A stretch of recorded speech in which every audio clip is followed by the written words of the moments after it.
Now, when we say we have a desired current, of course, when calculating, I have it in my mind that it should be 200 microamperes. In terms of circuits, what it means is that there is a current source of the desired value available. Okay, that means that I have a 200 microamperes. Let me call it in general as I naught. A source of value I naught is available. Okay. How to make this current source we see later, because in an electronic circuit everything has to be made using transistors, and there are ways of making a current source also using a transistor. Okay. So this current source is available, and what is it that we want to do? We have a transistor, and the drain current of this must become equal to I naught. And of course, directly connecting I naught to this doesn't work. We saw that because the transistor is a unilateral device. So what we need to do is to adjust this gate source voltage, and as mentioned here, we'll control the gate voltage and keep the source voltage fixed. Okay, I can fix this to any voltage, but I'll tie it to ground. It doesn't matter what voltage I connect it to. For now, let's assume it is at ground. So what I have to do is, this is the gate voltage Vg, and I have to control that and somehow come up with a circuit arrangement. This is not something I am doing manually, right? I am not looking at an ammeter and adjusting it. I should configure the circuit so that finally, when everything settles down, this value of ID should become equal to I naught. Okay. So as we described the process of negative feedback, there are two things to be done. Compare ID with I naught and adjust the gate voltage Vg. Okay. So depending on whether ID is more than I naught or ID is less than I naught. Now how do we compare two currents? Okay, when we say compare, essentially I want to know whether ID is more than I naught or less than I naught. And one of the common ways of doing this is to look at I naught minus ID, or you can also look at ID minus I naught. So the sign of I naught minus ID, if I naught minus ID is positive, I know that my drain current ID is too small, and if I naught minus ID is negative, I know that ID is too large. Okay, so based on that I can do something. So essentially I need to be able to take the difference between two currents, or algebraically sum of two currents. Okay, I hope this part is clear. We have to compare two currents. That means that I have to compute the difference between these two currents. In other words, some sort of algebraic sum of the two currents. Okay, and how do we sum two currents? We know that by Kirchhoff's current law, if you connect two currents into a node, then the current that is flowing out of that node will be the sum of these two. Okay, that is, if I have I1 and I2 flowing that way, what will be flowing out is going to be I1 plus I2. On the other hand, if I had I2 in the opposite direction, I would have got I1 minus I2. Okay, so simply by connecting currents to a node, what tends to flow out of the node, we will have to see what happens to that. What tends to flow out of the node will be the sum of the currents. Okay, which is exactly what we want. So what do we need to do here?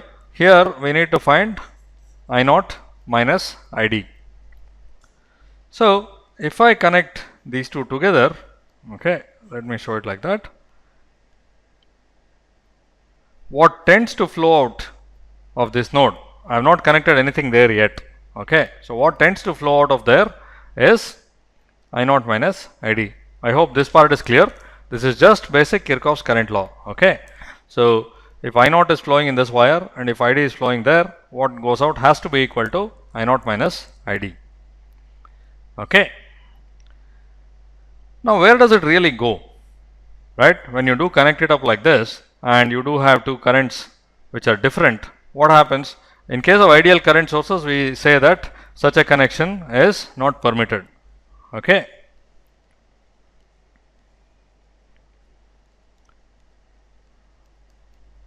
So such a connection is not permitted because it violates Kirchhoff's current law. Okay, but of course nothing prevents me from taking two things like the transistor and the current source and connecting them together. And what really happens in that case?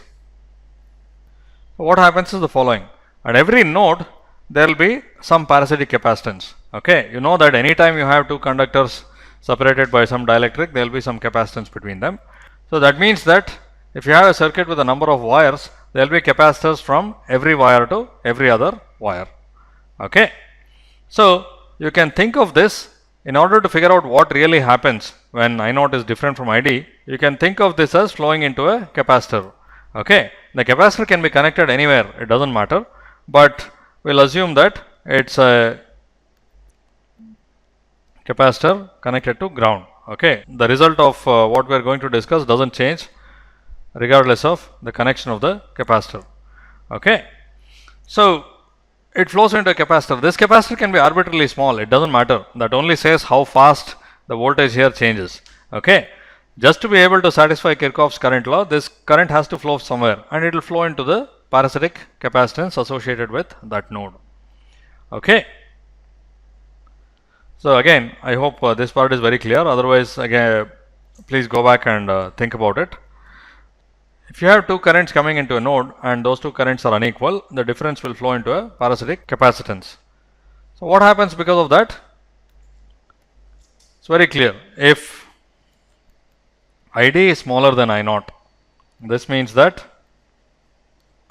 I naught minus ID is more than 0. So current is being pumped into this capacitor. The voltage across this capacitor goes up. Okay. And what does it mean? This is ground. This is the drain voltage VD. The drain voltage VD increases. Again, this is basic behavior of the capacitor. If you are measuring the voltage of the capacitor like this, and if you pump a current, positive current in that direction, okay, what happens is this VC will go on increasing. Okay, that's because VC is 1 over C integral I dt. We don't have to worry about exactly the shape of the current or the voltage. All we need to know is that if the current is positive, the voltage will go on increasing. Okay. Now conversely, if ID is greater than I naught, that means that more current is flowing down than what is being pumped in. So this current will be negative. Current will be actually drawn from the top plate of the capacitor. VD falls, the drain voltage falls. Okay, that is, if you have a capacitor, you are measuring the capacitor voltage like this, and if you have a current in this direction, this VC goes on decreasing because you are taking charge out of the upper plate. Okay, so this is what we need to know. Okay, we need to know that VD increases or decreases based on whether I naught is more than ID or I naught is less than ID. Okay. Now, what is it that we need to do? Okay, earlier I was looking at the ammeter and doing this, but now I need the circuit to automatically do this. What should happen if I naught is more than ID? If ID is smaller than I naught, what should I do? I know that ID is too small. I have to increase the value of ID. So that means I have to increase the value of VG. Okay, because ID is an increasing function of VG, right? We know that ID versus VG, it's the square law. It looks like that. So if I have to increase ID, I have to go from there to there. I have to increase the value of VG. So if ID is smaller than I naught, we must increase VG, and if ID is greater than I naught, the opposite. That means that ID is too large, we have to make it smaller. So the way to make it smaller is by reducing the value of VG.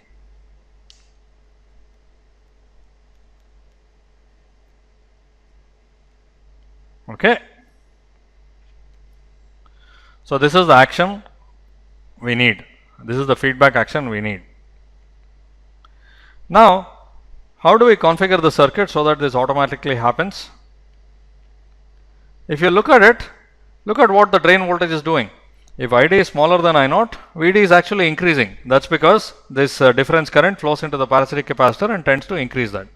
Okay, and it's exactly the same as what we wanted for VG. Similarly, if ID is greater than I naught, VD goes on decreasing, and if ID is greater than I naught, we actually want to reduce VG. In other words, what we want to happen for VG is already happening at the drain. What we must do to the gate voltage is actually happening to the drain voltage simply because of this connection. Okay. So now the solution is pretty obvious. All we have to do, or one of the ways to do it, is to somehow transfer this VD to VG. Okay. And the easiest way to do that is to connect the gate to the drain. Again, what we desire for VG, the kind of variation we want for VG is happening at the drain, right? So the easiest thing to do is to make VG equals VD. That gives us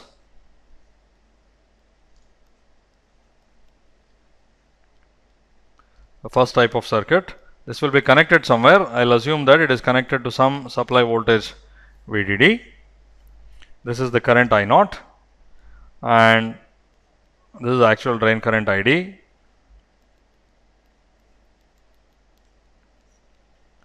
I naught minus ID will flow into this capacitor CP, which is the parasitic capacitor. Don't worry about its size. It's just to imagine the kind of voltage variations you get at the drain. Okay. And let's say we connect the drain to the gate. Okay. Because of this connection, we make VG equals VD.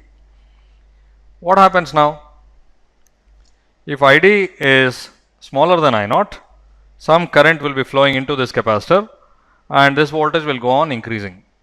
On the other hand, if ID is more than I naught, some current will be drawn from the upper plate and this voltage will go on decreasing. Okay.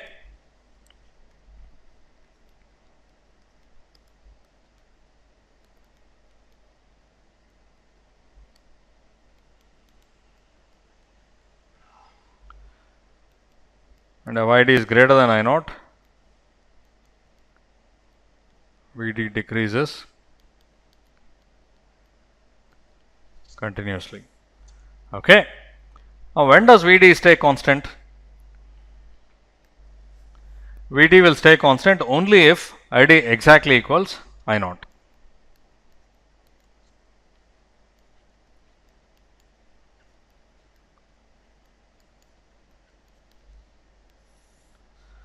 Now, let's say what happens because of this connection. Okay.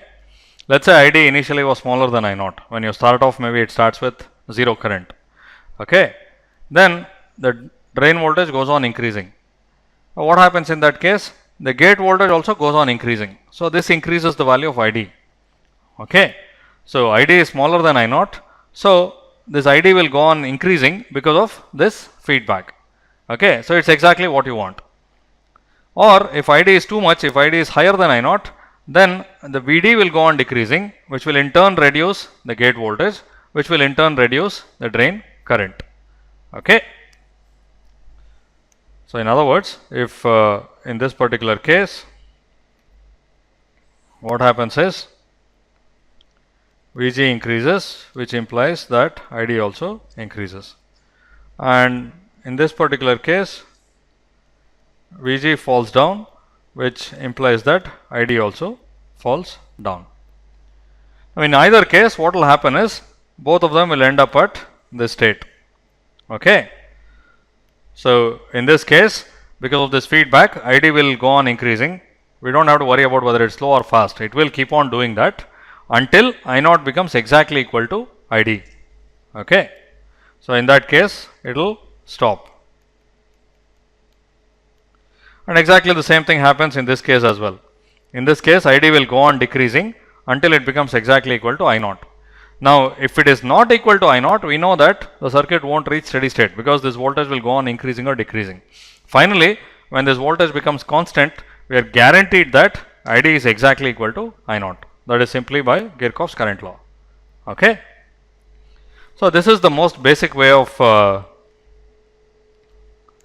biasing a transistor, and this is known as drain feedback. What it really means is that the drain source voltage is fed back to the gate source. Okay, the gate source voltage equals the drain source voltage in this case. So the drain voltage is somehow fed back to the gate, and finally steady state is reached where the drain current of the transistor equals the desired current I naught.